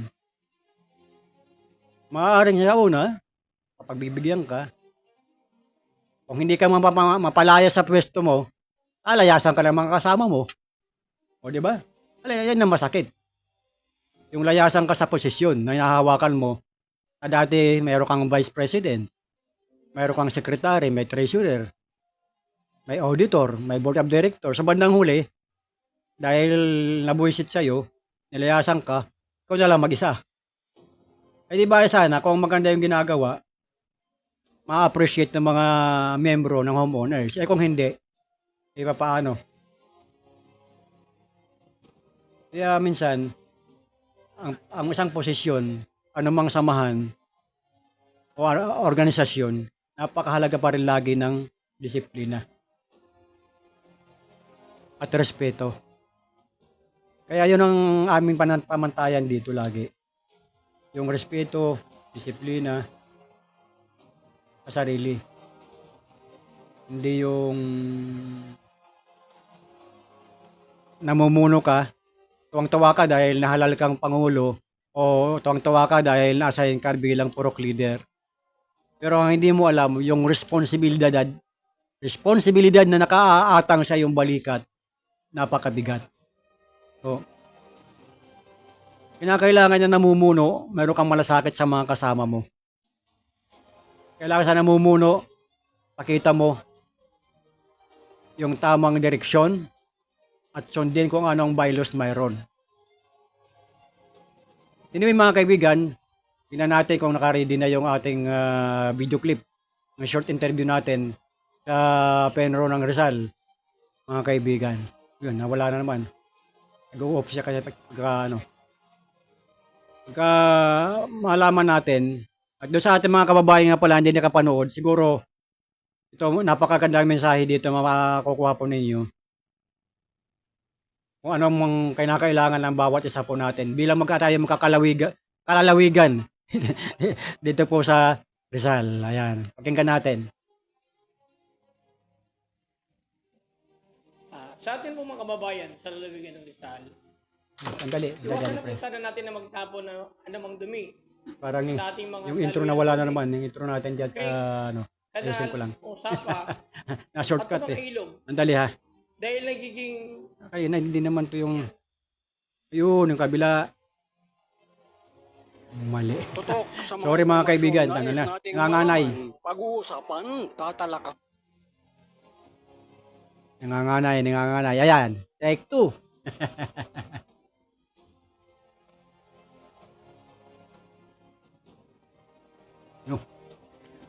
Tutok sa mga impormasyon nais nating malaman, pag-uusapan, tatalakayin at hihimayin. Mga napapanahong mga programa ng pamahalaan at maging pribado man ng lipunan. Ating bibigyang daan dito sa Kasado Serbisyo Publiko. Naglungsad ng river cleanup activity, rehabilitation. Tutok sa mga impormasyon nais nating malaman, pag-uusapan, tatalakayin at hihimayin. Mga napapanahong mga programa ng pamahalaan at maging pribado man ng lipunan. Ating bibigyang daan dito sa Kasado Serbisyo Publiko. Naglungsad ng river cleanup activity, rehabilitation, restoration and revitalization program ang DENR Rizal, particular ang Provincial Environment Natural Resources Office sa pamumuno ni Penro Rizal Chief Ramil Limpiada, katuwang ang mga local government units, mga stakeholders, river rangers at mga volunteers. Kanilang tinanggal at nilinis ang mga basura sa iba-ibang mga sapa at ilog na bumabara sa mga daluyan ng tubig na kadalasan nagiging sanhi ng mga pagbaha. Ang clean-up efforts ay nakalinya sa Manila Bay Rehabilitation Program na may 11 mga lugar sa lalawigan ng Rizal kasama ang mga bayan ng Anguno, Baras, Binangunan, Cainta, Cardona, Morong, Tanay, Taytay, Teresa, Pililya at lungsod ng Antipolo. Ang nasabing mga lugar ay mayroong river systems na dumadaloy patong Laguna de Bay na direkta naman at konektado sa Manila Bay. Ang mga programang ito ng Penrosal ay nagpapatunay lamang sa magandang adhikain ng kanilang tanggapan para sa kalikasan, para sa kinabukasan ng susunod pang salin-lahi. Kaya naman sila ay ginawaran ng iba-ibang mga parangal bilang pagkilala na isa sa pinakamahusay na sangay ng DENR pagdating sa pagpapatupad ng mga batas pangkalikasan. Sa ating mga kababayan sa lalawigan ng Rizal, huwag na po tayo magtapon ng anumang dumi o mga basura sa mga daluyan ng tubig, creeks, sapa, canals, o maging sa mga ilog. Dahil bukod sa nagiging sani ito ng pagdumi ng tubig, nagiging sani din ito ng pagbara ng mga dalay ng tubig, kaya nagiging resulta po ay ang pagbaha. Maging responsable po sana tayo sa pagtatapon ng mga basura bilang mabuting mamamayan ng lalawigan ng Rizal.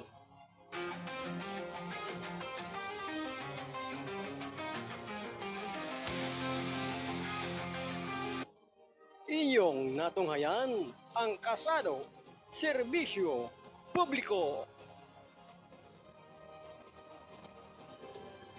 Okay, mga kaibigan, no? So yan, si Penro Chief Ramel Limpiada. So napakaganda niya kanyang mensahe tungkol dyan sa mga programa ng DENR natin na talagang kinakailangan ito po ay lahat. Ang kalikasan po natin, yung ating pong kalinisan is everybody's concern. Sabi nga, hindi lang ng gobyerno, hindi lang ng kung sino dyan. Lahat tayo dapat may pakialam, lalo po sa kalinisan. Ano ho? Meron tayong mga ordinansa tungkol sa mga alagang hayop. Lalo po, yung mga lugar na develop na. Sinabi natin develop, maayos yung kalsada, mayroon ng mga tubig at kuryente sa lugar. Wala nang mga pagtataguan ng mga ahas, kumbaga. Maliban yung mga ahas na kapitbahay. Ang problema, ito ho mga kaibigan, paunawa po sa atin lahat. Kung kayo pa may alagang mga aso kaya pusa, lalo po kung ang inyong lugar ay hindi pa talaga, ang inyong lugar ay develop na maayos niya ang inyong komunidad, subdivision na, ay iwasan na po ninyo ng inyong mga alagang hayop tulad ng pusa at saka aso na magkalat ng dumi doon sa inyong kapitbahay. Ano ho? Kasi meron hong ganyan eh. Wala kang alagang pusa, wala kang alagang aso, pero pagising mo sa umaga, pagbungan mo sa tapat ng gate mo, pagbukas mo, ang daming popo. O diba? Parang minsan maiirita ka sa buhay mo, wala ka namang alagang mga hayop sa paligid mo, o sa bahay mo, sa compound mo, pero bakit maraming dumi pagising mo?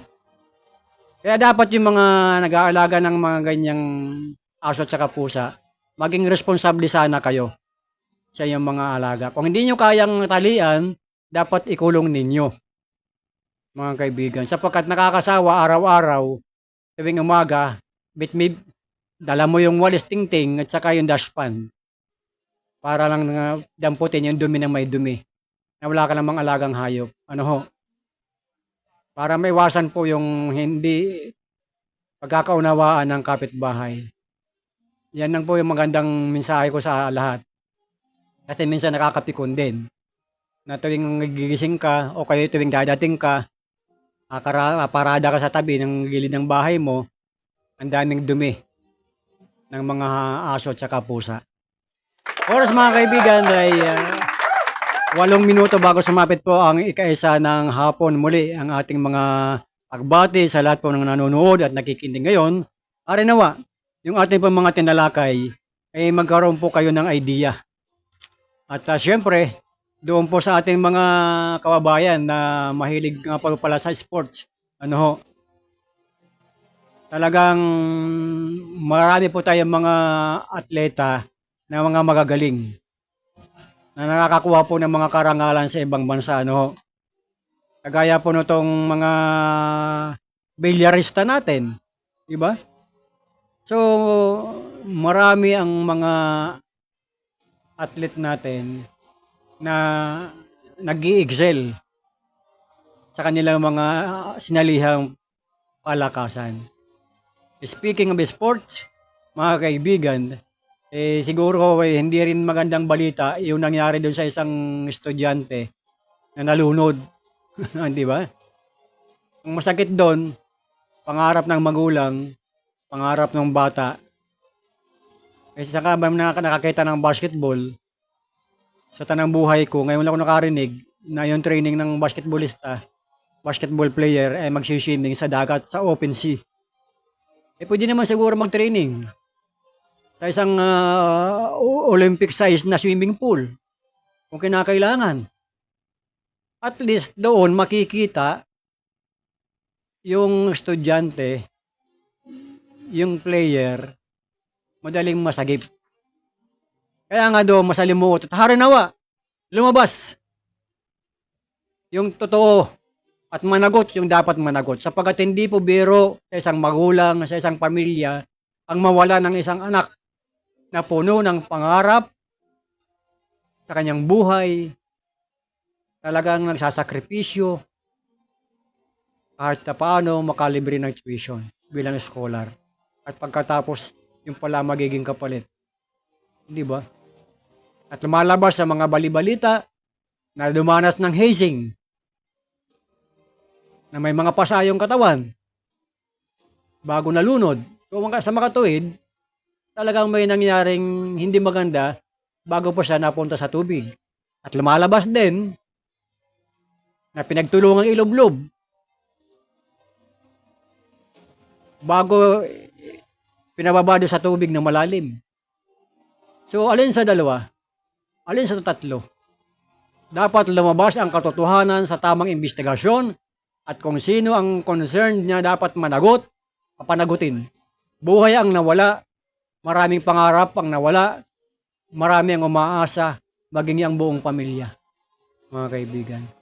So with that, mga kababayan ko, tayo po ay unti-unti magpipinid na ng ating tabing at sa pangalan po ng ating station manager at publisher ng Balitang Kasado, ang pahayagang balansi at totoo, si Kuyan Alan Valenzuela Bordeos at siyempre, ating pong naging katuwang sa ating technical side, ang ating program director, si Kuyang Arnold Aceveda Namoco. At sa lahat po ng ating mga kababayan na nanood ngayon, kay Pres Marian Perez ng Vergara Homeowners Association, dyan sa Barangay Kupang sa lungsod ng Antipolo, kay Naisi Lope, kay Mario Beron, kay Jerain Luna, at sa inyo pong lahat na ating mga taga-subaybay, kay Ate Ani Pedrasio, dyan sa Barangay Dalig sa lungsod ng Antipolo. Ako po ang iyong lingkod. Oy, meron pa si Ate Felicitas Vihar. Magandang tanghali sa iyo, magandang tanghalian sa inyong lahat at maligayang pakikinig at panunood. With that, ako po ang iyong lingkod. Sa pangalan po ng ating mga naging katuwang at pagbati pa rin sa ating mga nakakapanayam, siyempre, kay Police Lieutenant Colonel Alfredo D. Guzman Lim, ang Chief of Police ng Cainta Municipal Police Station, kay Penro Ramil ng Penro Chief, Penro Ramil Limpiada, Penro Rizal, at sa kanyang mga staff kay Sir J. Limpiada. At sa lahat po, at siyempre, ang naging katuwang po kasi dyan sa kanilang clean-up drive, bahagi din po dyan ang Municipal Risk Reduction Management Office ng Anguno. Kaya ngayong mga bangka na inyo nakita, yun po ay galing sa Anguno. Diyan po sa tanggapan ni Mayor Jerry Calderon, Vice Mayor Jeremy Calderon, at kaya siyempre kay Sir Alan Maniaol, ang Administrator ng Anguno Rizal, the art capital of the Philippines. With that, maraming salamat sa inyong lahat. Ako po ang inyong lingkod, ang Bisayang Tisoy. Na bagamat pangit ang mukha, tanging may pagmamalaki lamang ang kagandahan ng loob sa kanyang kapwa. Bye-bye. Bye-bye. Bye-bye.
Habang mabigyan naman ang may 110 mga trabador sa barangay.